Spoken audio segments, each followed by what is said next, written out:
Perché rappresentiamo la coalizione che governa a livello nazionale con Giorgia Meloni, a capo del governo, unita all'ambiente civico, che è la medesima a livello regionale, con il Presidente Federica amministra da 2 mandati per la prima volta nella storia la nostra regione.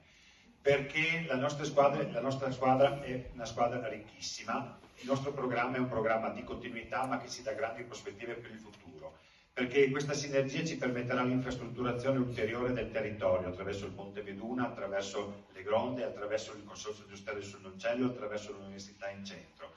Perché questa coalizione ha scelto a capo della propria coalizione una persona che non è divisiva e assolutamente ritiene che nel lavoro di squadra che possiamo compiere possiamo fare un grande lavoro di mediazione, un grande lavoro di opportunità per il nostro territorio che amiamo. Perché non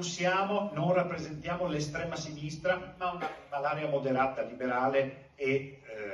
come dire, di programmazione del nostro territorio. Quindi una scelta politica verso i valori della tradizione conservatora del centrodestra contro l'estrema sinistra anticlericale, comunista, eccetera, eccetera.